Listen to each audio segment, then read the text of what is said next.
Hi guys, welcome to my channel. If you're new to this channel, please subscribe, join the family. So today we're going to be making oha soup. Oha soup is a soup by the Igbo people of Nigeria. I think I learned how to make this soup in secondary school, but the thing that two people taught me how to make it, and it was a slight difference. One used uziza and some other things, that's hot leaf, and the other person did not. So I'm just making my version of the soup. We are going to be using the oha leaves, cocoyam, stockfish, dried fish, meat. If you're going to miss any ingredients, please don't miss out on using stockfish for this soup.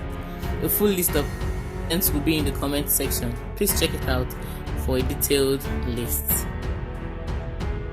So start off by putting our washed meat and pomo in the pot.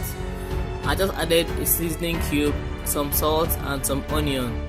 I will cover this and allow it to cook for like 5 minutes so that the seasoning will be absorbed by the meat very well and the meat will taste nice. So our meat has been cooking for a while. This water is from the meat, so I'm going to add in my stockfish now. The stockfish was soaked in salt water. If you want your stockfish to get really soft, just wash it and leave it in some salt water to get soft.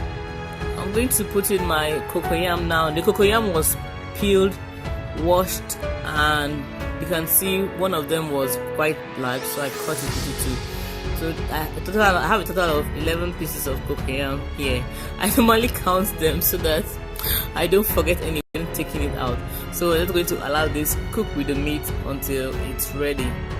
Then we take it out and pound it.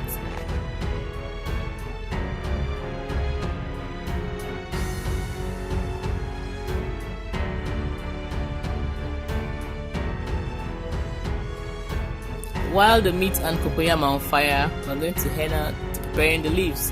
The leaves can either be plucked from the stalk one at a time, the way I'm doing here in the video, or you can just loosen the bun and take a stalk at a time, run your fingers from top to bottom. That is one fast way of removing the leaves from the stalk. After plucking the leaves, we're just going to wash them gently. We don't need to scrub these leaves. They need to be handled with care. Don't need to scrub them vigorously. Just wash them by shaking them off a little in water until the sand comes off. You can do this about 3 times to make sure it is completely clean. These leaves are rich in dietary fiber, and they also help with collagen formation. That's good news for the skin if you ask me. So back to our pot, we're going to check up on the meat and cocoyam in the pot. You can see that the liquid is already thickening a bit, and I've not even pounded the cocoyam yet. This is as a result of the cocoyam cooking in it. So we're now going to put our dried fish. The fish is already soft because I did not put it earlier to cook along with the other things. So now we're going to put in our pepper mix. This is just pepper, crayfish, and onion that was pounded together. That's how I like doing my things for soup. I like pounding the ingredients together. We're just going to allow this to cook again for a few minutes. The cocoyam is almost ready. And putting the pepper now just enables me to eat some of the cocoyam. If I don't use all of it, it will be spiced, it will be seasoned properly. So we're just going to start cutting our leaves. The leaves are cut with hand, not a knife. Now, please, if you know why oha leaves are not supposed to be cut with knife, just leave a comment in the comment section telling us. I know that there are some leaves that react with metal when cut, but I've used the knife to cut some leaves before just to see, and from my observation, they did not react with the metal.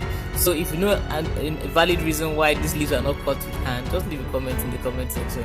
There's no right or wrong way of cutting this thing by hand. Just shred it as the spirit leads you. So here are the cut leaves. You can see they're still quite big, they're still chunky. That's how they are gonna be. That's how they'll be in the soup. Our cocoyam is ready. I'm going to take it out and pound in the mortar. Remember, I put 11 pieces, so I'm going to make sure I take out all 11 pieces so that I don't come and get surprised later with a big chunk of cocoyam in my soup. This is our pounded cocoyam. You can use a food processor to make this smooth too. Now my paste is not smooth, so I'm not going to put it directly in the pot. If it was a very smooth paste, I would have just taken bits and pieces of it and put in the pot to cook with it. But because I don't want chunks of cocoyam in my soup, I'm going to strain this to go into the soup. So this is how I strain mine. Just easy. You can add more water to the paste to make it more runny if you want. But this is how I do it, just to make sure I don't get chunks of soup of cocoyam in my soup.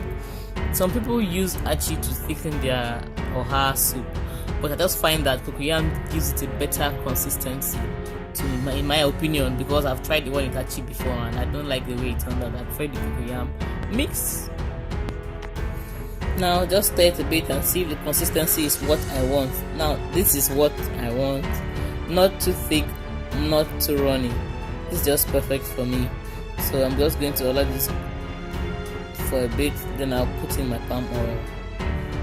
Now the palm oil goes in, but I put in a little more than I wanted, so you can reduce the palm oil content. This is more than I would have loved to put in my soup. Mistake.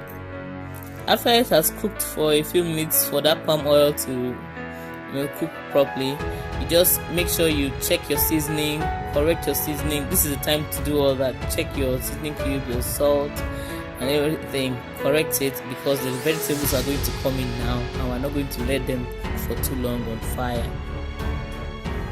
This soup is it's time to add the leaves, so I'm going to put in my leaves now. You can customize this soup to suit your taste. I did not use locust beans here just because I didn't feel like using it. I know that some people use locust beans, some use what's the name of that thing, ogiri. I've used ogiri once for my oha soup and it was okay, it was nice, but you can still make nice oha soup without using ogiri. So don't say because I don't have ogiri or I don't like ogiri. I hope I'm pronouncing the thing right. I'm not going to make the oha soup. You can make nice oha soup even without the dawa or ogiri. These things have been cooking for about 3 minutes. That's okay. They are ready now. So I'm going to turn off the heat, just so that they don't turn brown. This is how I cook my oha soup. Please, if you're going to try this, just leave a comment in the comment section telling me how it went. And any observations, just leave in the comment section too. So this is the finished product. It will thicken as it cools a bit. Thank you very much for watching. I hope you enjoyed this video. If you're new to the channel and you're just watching and you've not subscribed, come on, subscribe, join the family. And if you're already a subscriber, thank you for coming back. Thank you so much guys for watching. Now I'm moving on to the best part. You know my best part is eating part. So I'll see you guys in the next video. Thank you so much.